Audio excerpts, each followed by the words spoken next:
What started as "it's time for Linux Mint to go" quickly became "Linux Mint should die," and then it became "Linux is not your safe space"? Well, that escalated quickly.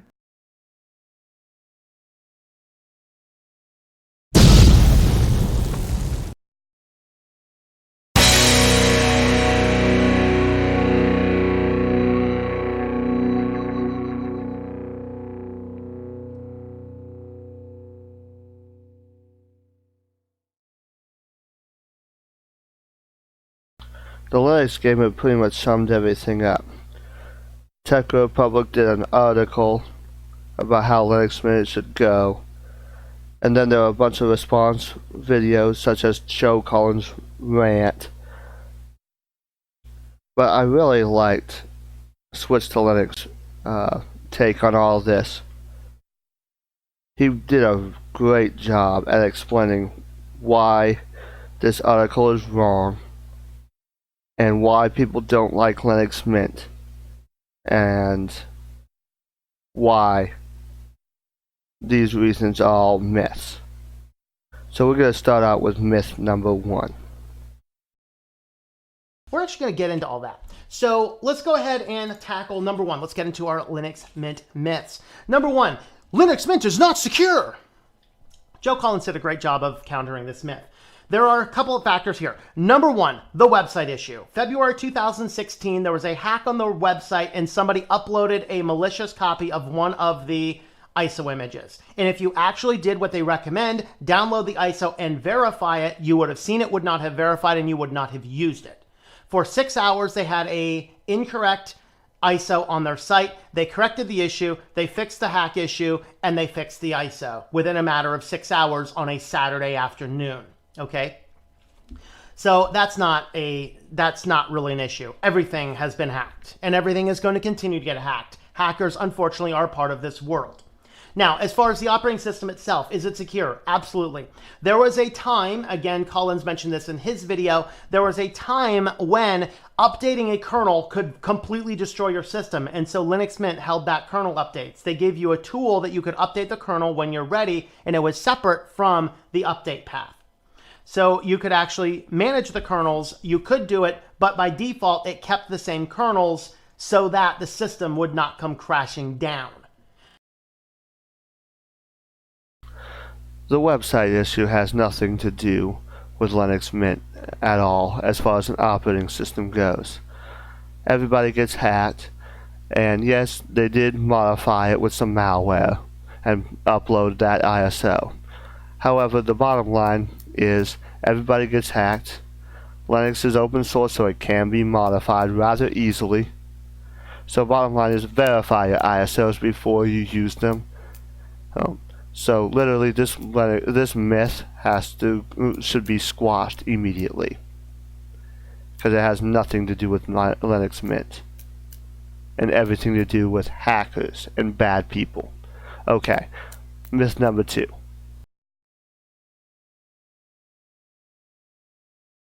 Let's look at myth number 2. Linux Mint Debian Edition is dead. Doesn't serve a purpose. That is completely not correct. In fact, right now I'm running Arch on my backup system, and which is my media PC. Prior to running Arch, I was running Linux Mint Debian Edition when it was just released a few months ago. It's actually just been released because it follows Debian Stable. And because it follows Debian Stable, it upgrades about the time Debian Stable does. Now, that doesn't mean it's just all old and crusty. It means that it is rock solid stable and gets all the security patches. As soon as there's a security vulnerability, it gets that security vulnerability. Linux Mint Debian Edition. So what is it and why is it? Linux Mint Debian Edition is because Linux Mint team, because they're cognizant of their users, looks at the direction Ubuntu is going and says, they may not always be viable, we need a backup plan. Linux Mint Debian Edition is that backup plan. If Ubuntu, and by the way, it's not, is Ubuntu going to die? It's, what if Ubuntu goes full on corporate Microsoft owned, which some people have hypothesized is a direction they could possibly be going. I'm an Ubuntu user, and this is a great concern I have. with Canonical. I literally worry about this. And if they go on full-on corporate owned and the way of Microsoft, I will be done with Ubuntu. I will change my distribution. Literally though, I'm not for all this stuff. Yes, Ubuntu does telemetry, but I disable all that stuff. But literally, Linux Mint Debian Edition is not dead. It is stable. That means they don't change it, they don't mess with it. It is stable. And yes, anything you do in Debian, you can do in Debian Linux Mint. Anything you do in Ubuntu, you can do in Debian, and vice versa. Literally, that is just the facts of the matter. However, Ubuntu is concerning me. But right now, I'm going to keep it, but I may change eventually. Okay, myth number three, sorry. Number 3, this is something that was mentioned in one video. Linux Mint Debian Edition stole from Banshee. Yeah, I looked into this. What ended up happening is there is a donate button, and Ubuntu at one point in time changed the affiliate link so that if you used the support button through Banshee, the royalty share would be split.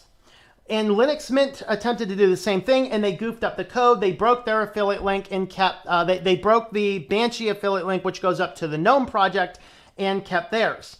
They racked up an amazing, massive total of $3.41. And when the issue was discovered, they gave it back, or at least they offered to give it back. Why bring that up?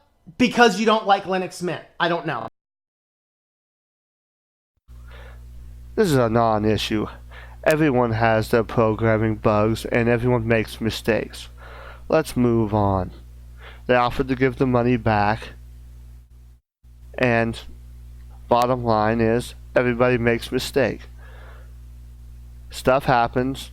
Move on. Okay, myth number 4.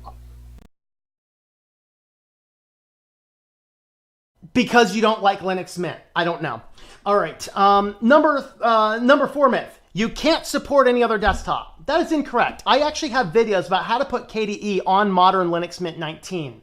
I have videos about how to put KDE and Budgie. Now, I think I did Budgie also on Linux Mint 19. I have videos on how to put KDE on Linux Mint Debian Edition and upgrade the kernel to kernel 5. All right. You can do all this kind of stuff because it's based on Debian.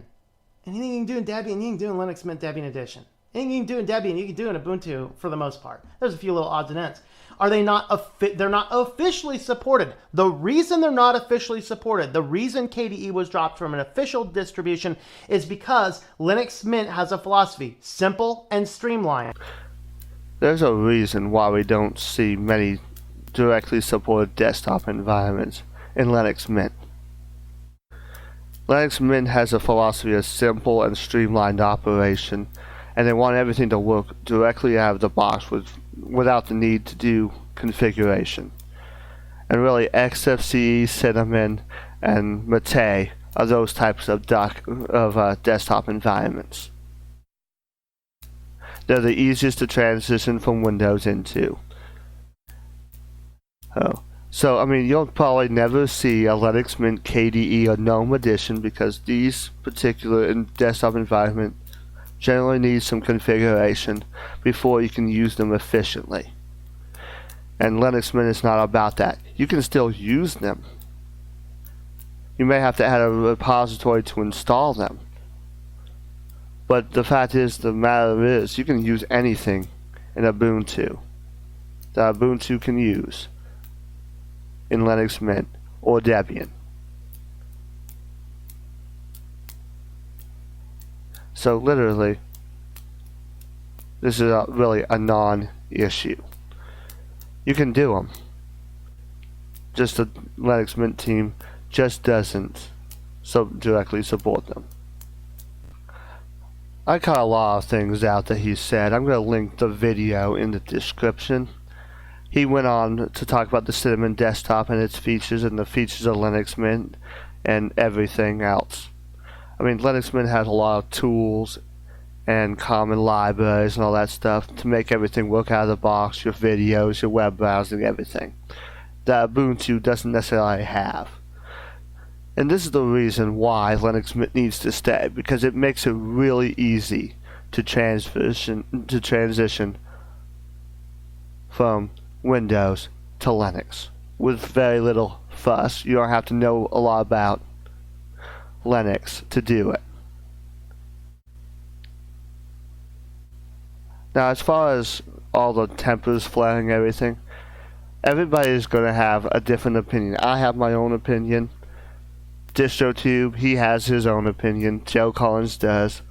And that is what makes the Linux community what it is today. Everybody wants to do everything different. And that's why we have the choices we have. So no, the Linux community is not your safe space. I agree with Distrotube on that one. And it shouldn't be. At all. Everybody needs to keep having their opinions and keep expressing them. Because the instant we stop is the instant that the open source community becomes obsolete. So everyone needs to calm the heck down,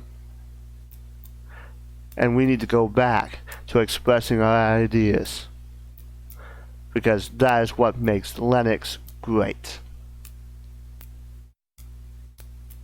And that is all I have for you today.